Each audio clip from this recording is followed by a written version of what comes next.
good evening. Settle into a warm, safe place. Let your body lengthen, your breathing slow. I'll take you now on a long, gentle journey built from an old house of stories.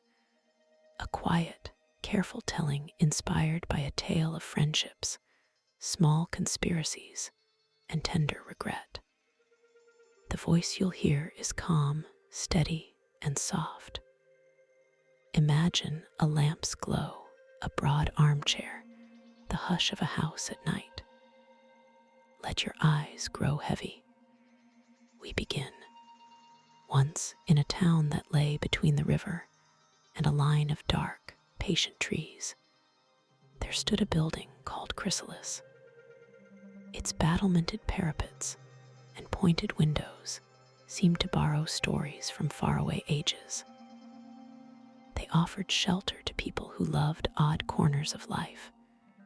A patient old scholar, a busy architect, a janitor who kept the hearths bright, a few artists, and at last, one very quiet painter whose name, when he was alone with his canvases, was Cecil Dreeme. Imagine the building's long, echoing corridors, its floors polished by many passing feet. Imagine the hush that comes when the day is over, and only a few lights are left burning. That hush is a soft bell that calls the weary to rest. Into that hush came a traveler from far-off places. He had been on ships, walked through foreign cities, tasted the wind at mountain passes, and gathered himself like a small bundle of weather and memory. His name was Robert Byng. He steered his life at first by curiosity about how the day feels in a new town, about the faces that linger at a cafe window, about art and argument and evenings by strangers' fires. Robert found a room in the big old house and stepped carefully into the quiet world of Chrysalis. The house itself seemed to hold its breath as Robert moved in. Many of the rooms were stacked with other people's stories, frames of pictures, shelves of books, strange artifacts from old markets, a battered suit of armor that leaned in a corner as if it were listening. The place was a tidy accident of old things and new uses, a private museum with a fireplace that brightened faces and warmed small delights. Robert met people. There's always the man who laughs like weather, the woman with a steady kindness, the neighbor who keeps a certain watchfulness. One of the first to welcome him was Harry Stillfleet, who left behind a room full of collected marvels, old prints, curious statues, a wide iron stove, and a sturdy chest of bottles engraved with griffins and handles. The bottles glimmered like tiny stories sealed in glass. That chest was nearly a joke, and also a comfort. If life felt a little sharp, a small measure of something warm and fragrant could melt the edge of the day. Imagine Robert and Harry, friends for a day, settling by the stove, talking lightly, while the night deepened outside the wide windows.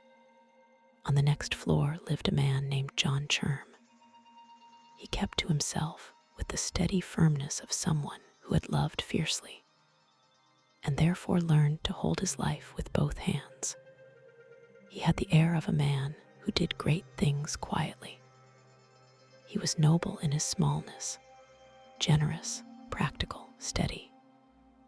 Another occupant of the house was the janitor, Locksley, a person of honest humor and a large, faithful heart, who tended fires and mended hinges, and in truth tended other hearts too. He had a family who loved him, and his door was always a warm place to stop. The house quietly felt like a net of small kindnesses. One of the quieter spaces belonged to Cecil Dreeme. He was truly the kind of person you would say was of the house, a painter who lived in gentle solitude with folded canvases leaning like quiet companions around him. Cecil kept to himself. A hush was part of his making. He painted slowly, as if each brushstroke was a secret whispered to himself and the canvas at once. The paintings he made were not loud. They had a deep hush, like someone speaking to a child at the edge of sleep. Someone who passed that way might think the rooms dim and plain. But up close, in those small rooms, the light in Cecil's work glowed with the little fires of secret things. Mercy, shame, steadfastness. Soon after Robert arrived, and as the house went on with its slow, orderly life, some days bright as a coin and others dull with the weather, a ripple of trouble came to the town. There was a man in the city of a different sort, bright in manner, quick with words, and sharp in an unkind way. He carried a laughter that made others laugh, but sometimes squeezed the breath out of gentler people. His name was Densteth. He had a careful face that said 1,000 polite things and hid 12 crueler impulses. He spoke as if he were telling a jest, and his joke sometimes held a sting. Where he walked, the world felt tilted. People would meet his glance and feel, though they could not always say why, like small things near a magnet. You will notice sometimes how small things announce deeper weather. A laugh that is too quick, a courtesy too polished, a kindness that snaps back with a sting. These are the forecasts of harder days. Densteth had such a laugh, and his way of watching made some people stiffen and look away. Churm, who watched life with a steady and true eye, felt caution toward him. Cecil, who lived in light and shadow with careful trust, felt uneasy too. Robert, being new and open, felt a pull of interest, not yet remembering to be wary. The house held them all together like branches in the same tree. Their stories would cross like careful threads in a blanket on an evening salted with leftover stars and the last breath of sunset. A small misfortune happened that softened the edge of danger and made a friend. Cecil Dreeme was found in his room faint and chilled, not dead, not nearly, but very low and spent. The janitor Locksley, who took care of all the little lives that passed through Chrysalis, had gone to bring food. A gentle panic had begun when no answer came, and there was only the soft hush of empty rooms.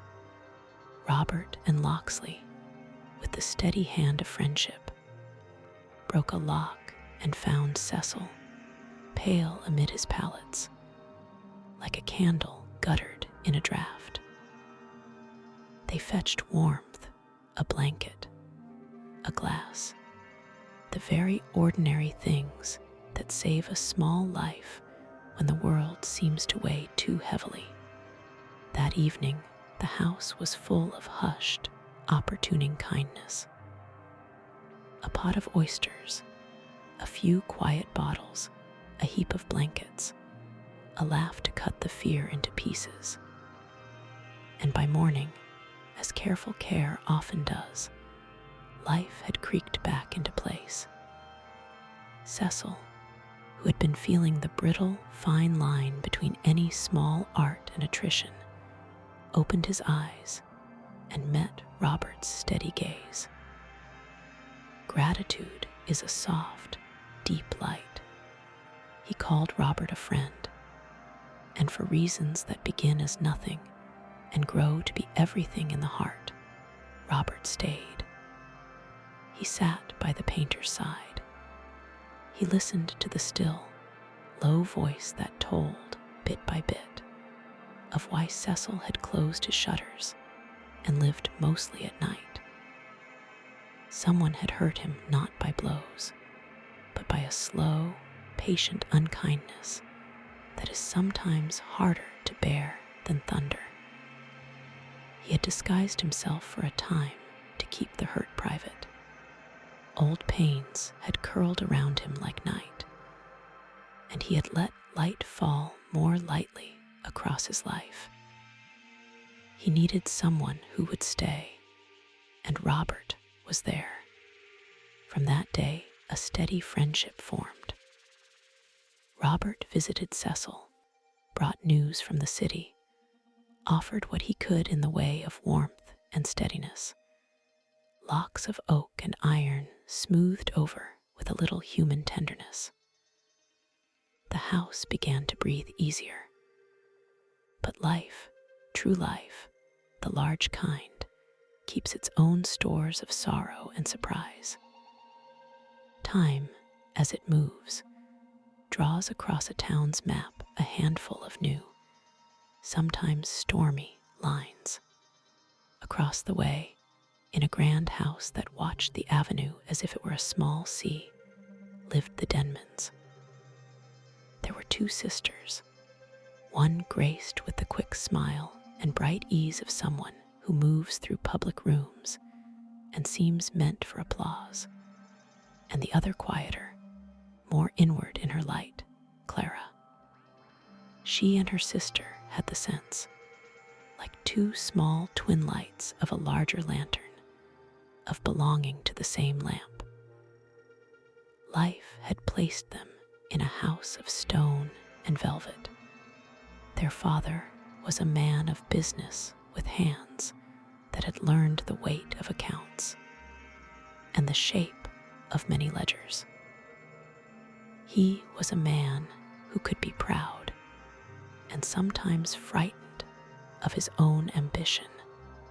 In this city, there are always meetings, some of them soft and ordinary like a cup of tea, and others sharp as the edge of a winter wind. One such meeting was coming to the Denman house. It had the hush of something that could misalign lives. A man named Densteth, clever and charming, had turned too many of the right heads. For reasons that begin in the confusion of the heart and business, he had fixed his attention on Clara. But the web of his attentions was not gentle.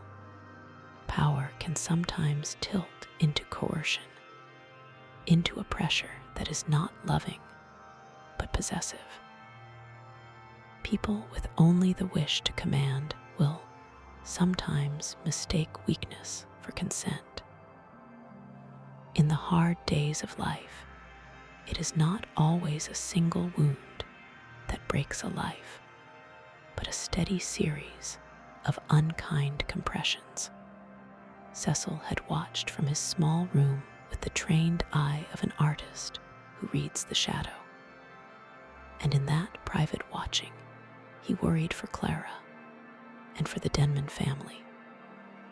John Cherm learned of a dark strain in the story, a pressure that ought never to have been put upon a young heart. He worried because he had once leaned in a different direction himself. Loving and losing had taught him the kind of patience that looks for a better road. He warned Robert to be cautious and to keep clear of people who might harm him by their jokes or by the little sly guises of their kindness.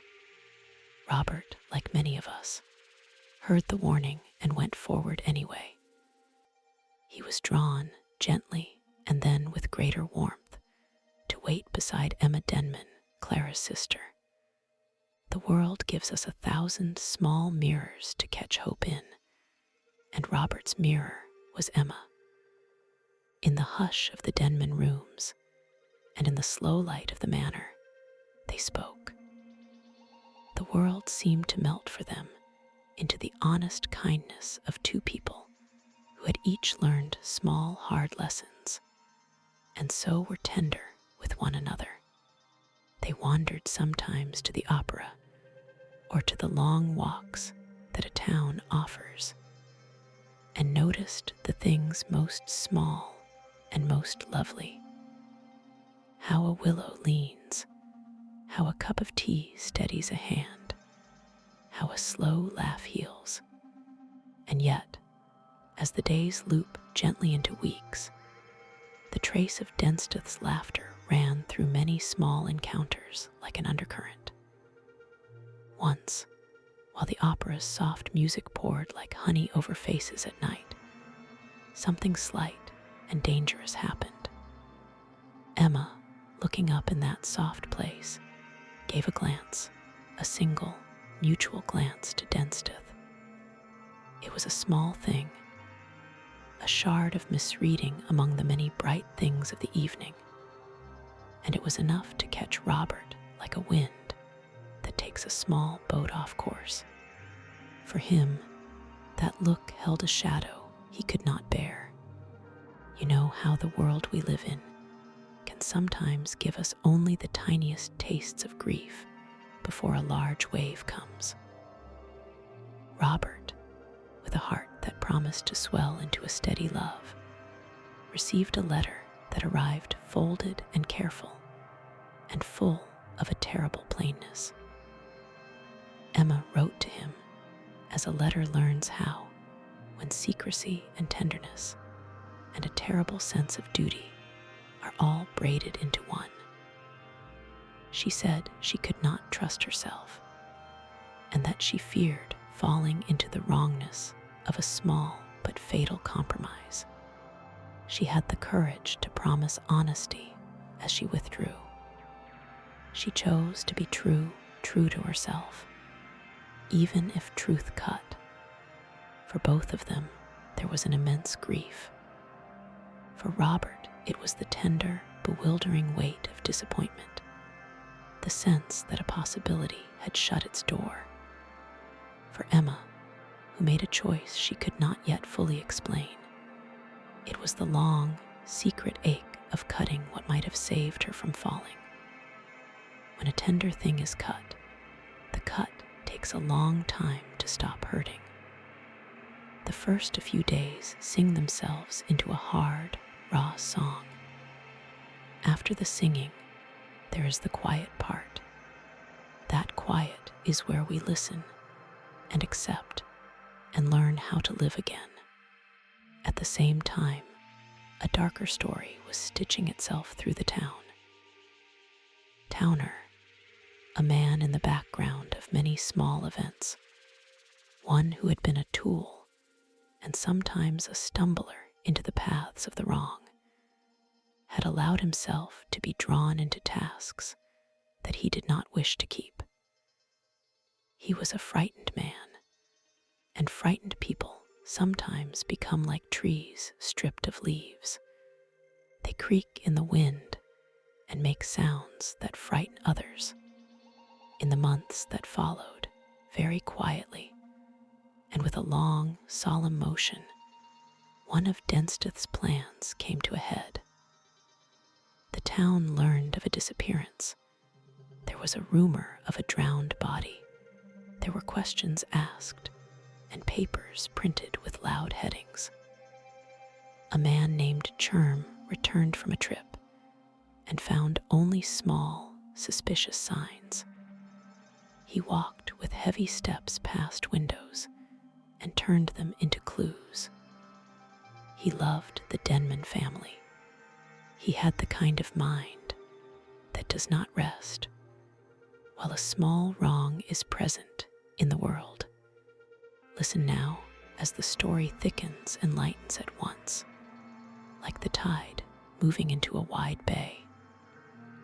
There are moments in life when one true, kind hand makes a difference.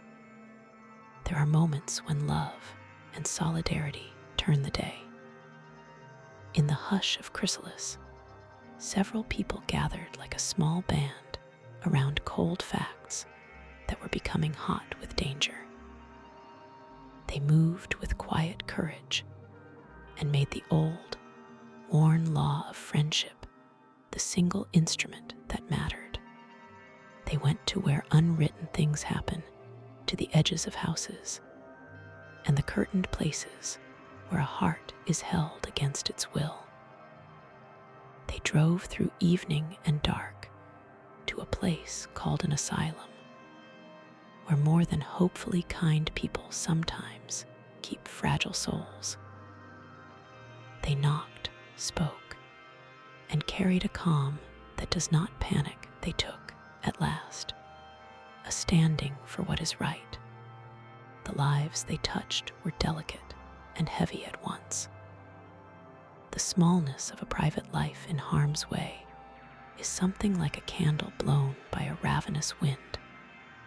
But the people of Chrysalis took that candle and with their fingers sheltered it from the wind.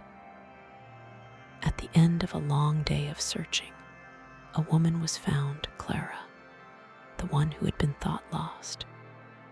She had been living, in a way, as one who needs to be protected, and she was safe now in the hands of the people who had made the trip. Tears can be seeds of recovery. When those who have the patience of love open up their hands, the world can, in a very small and bright way, be corrected. As the days quieted after this rescue, the house of Chrysalis itself seemed to sit in a long, thankful breath. Cherm tended his daughter with the sure, calm patience that men who have loved deeply learn to practice. Robert, too, was present, steady, gentle. Cecil, who had kept his secret like a small ember until it broke into a bright flame of truth, was there with cautious light in his eyes. Their days had the taste of something repaired. The world is never wholly repaired, for scars mark a life and teach it. But it was mended enough for their feet to find steadier ground. As this gentle mending took place, a lesson began to shine itself into the small lives of each. That friendship, carefully offered and sustained, is an instrument of repair. Cherm, with his quiet, practical love, had steered danger away from one fragile soul. Locksley, with his hands and good food, had kept a little life warm. Parisian pleasures, the opera, the soft things, they were all small parts of the scene, and some of them could bring softness that heals. Yet the story's truest ache was a subtle note, the knowledge that people sometimes bruise the hearts of those who love them most. The best response is not to blame an injured heart for being tender, nor to fall into anger that makes long deserts between people. The truest, slowest art is to come closer as repair. Cecil's paintings, you can imagine them again now, grew in their tenderness. He learned in the hush of his studio that the most honest work is often the quietest. He painted a Lear and a Cordelia, lovers of their own long destinies, and in the process, he learned not only how to render a face, but how to forgive and be forgiven in small touches. A softened mouth, the light catching the hand in an image This is a gentle alchemy, one you can imagine playing on a long autumn evening. A person paints another's life, and in painting, learns to love. The painting shows a truth that words alone cannot touch.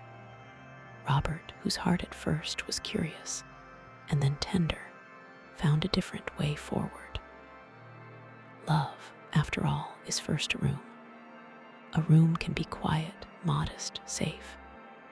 To stay in that room and care for another is itself a form of loving.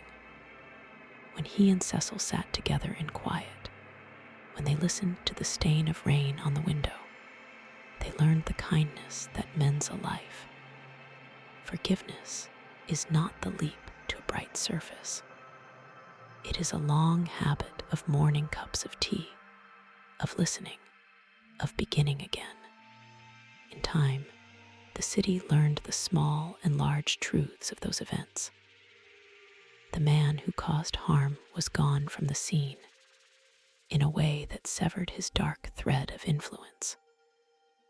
There were judge-like questions. There were the sober, careful conversations that follow where trouble once grew. And in this slow clearing, the people of Chrysalis and the Denman house found a patient way of living with what had happened, not ignoring it, but letting time and kindness do the careful work of unwrapping the knot. The most important thing in this gentle tale is not drama. It is small human mercy, a boiled-down virtue that teaches like the slow passage of water through a filter. We learn how not to make a hero only out of bold gestures, but to see a hero in a janitor who gives his crust to a stranger, in a man of wealth who bows his head and listens, in a friend who sits by a bedside, not because it is glamorous, but because it is right. We learn that steadiness is the softest kind of power, and we learn that art, the painting of a life, the drawing of a tender line, is a way of remembering the world's good shapes. Now, as we rest at the edge of the story, imagine Chrysalis as we leave it tonight. The lamps gilding old frames, the fireplaces keeping things warm, the long corridors that lead to comfortable rooms. Imagine the house's nights like knitted blankets, and think of the people who live there stepping into sleep with their friends around them. No one in their waking has every answer. They have their hands, their decent acts, and the quiet courage to be kind. That is enough for a steady life.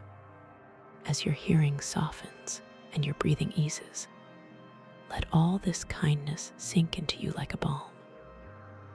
Let your eyelids grow heavier, like curtains drawn over a small, beloved stage. Picture a single warm lamp left in an upstairs window, its light a steady promise. All this night's small lives will keep their own silent watch, and you will keep yours, a watch that ends in rest. There will be no further trials for your mind to balance. You may drift now, with the story's hush, into sleep. If you wake twice in the night and the world feels sharp, remember the steady things: the janitor's care, the artist's slow brush, the human hand turning slowly toward tenderness. These are lights you can carry. And in the morning, the sun will come up in its own kind, ordinary way. Spending a night tucked under small truths makes the sun seem kindlier. Good night. Breathe in gentle.